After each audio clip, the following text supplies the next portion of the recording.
Voilà, donc bonjour à tous. Donc aujourd'hui, donc on va voir la notion de transformation chimique. Euh, alors, donc avant, je vérifie juste que donc le micro fonctionne. Voilà, oui, c'est bon. Alors du coup, donc on en était là. Donc on a vu le TP sur les atomes et les molécules. Alors voilà, faudra prendre votre cahier et noter donc le deuxièmement, donc la notion de transformation chimique. Voilà, donc ça sera le deuxièmement, donc la transformation chimique. Alors, donc en introduction, on va se poser donc quelques petites questions. Alors, première question qu'on peut se poser, donc à votre avis, donc qu'est-ce qui permet au papier de brûler? Donc qu'est-ce qu'il faut pour que le papier puisse brûler? Voilà, donc alors, je vous laisse réfléchir. Alors, donc pour que le papier puisse brûler, vous savez que donc on a besoin donc d'air, donc il faut qu'il y ait de l'air pour que le papier puisse brûler. Alors évidemment, donc il faut une énergie d'activation, il faut chauffer le papier, donc avec une allumette par exemple. Mais déjà comme substance, comme élément, il faudra aussi donc de l'air. Donc, mais évidemment, du coup l'air tout seul ne brûle pas, enfin l'air tout seul pardon ne brûle pas, et le papier aussi donc seul ne brûle pas. Il faut obligatoirement les deux. Il faut qu'il y ait l'addition des deux pour qu'il puisse y avoir une combustion. Donc ainsi, pour avoir une combustion, il faut à la fois donc du papier et de l'air. Donc il faut les deux. Alors, que remarque-t-on lorsque l'on fait brûler un morceau de papier? Alors qu'est-ce qui va se passer au niveau de cette combustion?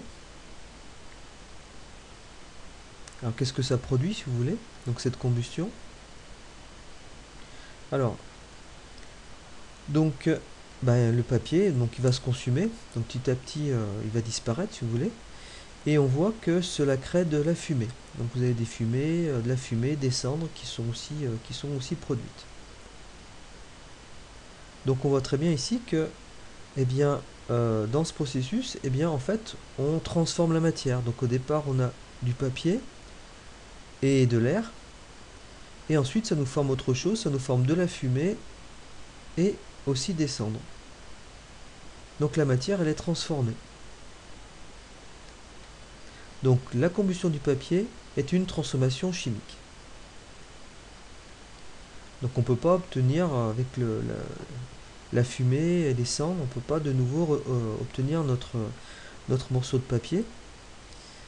Donc en fait on va pouvoir donc différencier en sciences physiques la notion de transformation chimique à la notion de transformation physique que vous avez vue l'année dernière en 5e.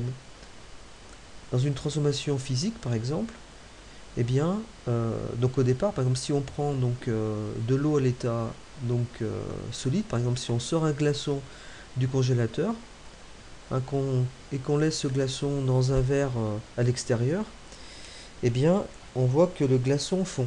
Donc on a bien une transformation, mais elle est physique, c'est-à-dire que au départ on a de l'eau et à l'arrivée on a de l'eau, mais l'état est différent. Après, donc cette eau à l'état liquide, on peut de nouveau la transformer en glaçon. Donc là, c'est donc une transformation de type transformation physique.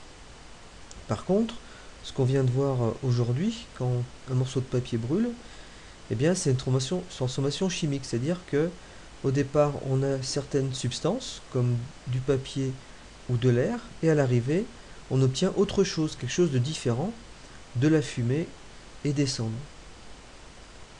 Donc là, on a transformé la matière. Donc c'est une transformation chimique. Donc à ne pas confondre. Alors ensuite, on va ensemble voir une définition de cette transformation chimique qu'il faut connaître.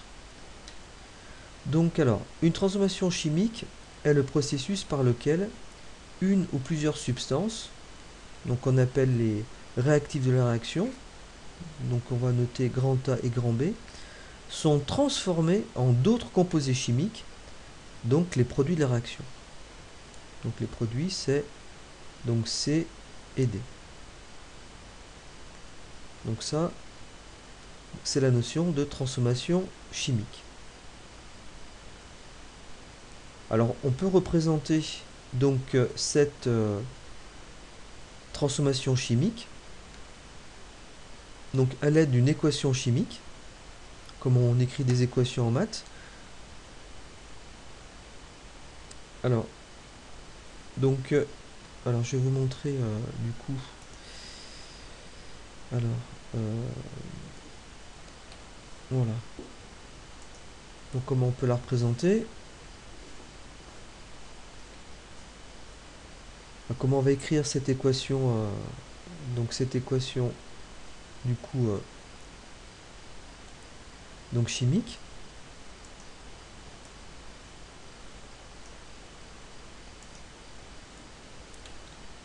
Voilà, je vais pas me noter. Bon, alors donc voilà, l'équation. Alors, j'ai eu un petit problème, je vais arrêter 2 secondes. Oui, donc pour cette équation, donc on va le noter ici. Donc pour cette équation, il veut pas. Ah oui, donc c'est peut-être. Voilà, donc alors pour cette équation, c'est peut-être pas. Donc, voilà. Donc pour cette équation, je vais mettre un peu plus gros. Alors, donc pour cette équation chimique, donc comment on écrit donc une équation chimique? Voilà. Alors, donc en fait, donc on va noter donc eh bien en fait d'un côté donc les réactifs de réaction, donc c'est-à-dire ce qu'on va mettre donc par exemple dans un bécher, dans un tube à essai, si on fait une expérience. Donc on va noter donc donc les réactifs de réaction. Donc dans la définition on a vu que c'était grand A. Donc on va noter grand A donc plus donc grand B. Donc grand A plus grand B.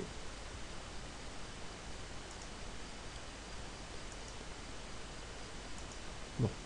Alors, donc la flèche, donc, alors on va pas mettre le signe égal hein, comme en maths avec une, dans une équation donc mathématique, on va mettre une flèche qui veut dire donne, c'est-à-dire qu'on va transformer la matière, donc ça, cette flèche, donc ça signifie donne, hein, donc ça veut dire que A et B, donc les réactifs A et B vont donner, donc ça donne, voilà. Bon, alors donc je reviens en arrière. Voilà, donc A et B vont donner donc les produits de la réaction, donc on a vu hein, qu'on avait noté, donc C, voilà par exemple, plus,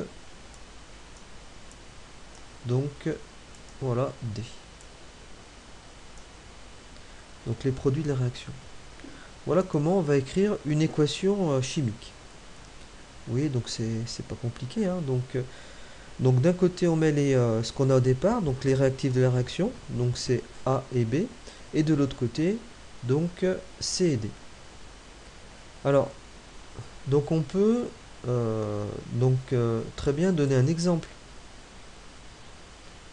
Alors, donc comme exemple, on peut prendre la combustion du papier. Alors, pour la combustion du papier, alors du coup, alors il faut réfléchir, je vous laisse réfléchir. Donc qu'est-ce qu'on a au départ? Voilà, quels sont les réactifs de la réaction et qu'est-ce que ça nous donne comme produit de la réaction? Donc je vous laisse réfléchir. Alors, vous pouvez mettre pause hein, donc dans la vidéo. Voilà, puis essayer de trouver la combustion du papier. Bah, Donc du coup, la réponse, alors au départ, ben, qu'est-ce qu'on a obligatoirement? Donc du papier comme élément comme substance chimique. Donc on a du papier comme substance. Alors le papier tout seul, est-ce que ça brûle? Non. Donc il y a autre chose, hein. Donc on a un autre réactif, donc qui est de l'air. Il faut de l'air, hein, pour que le papier puisse brûler. Voilà. Et qu'est-ce que ça va nous donner comme comme produit? On a vu que ça donnait de la fumée.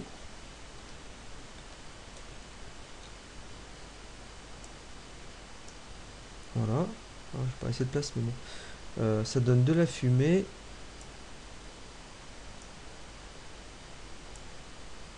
Voilà. Et ça nous donne aussi donc des cendres.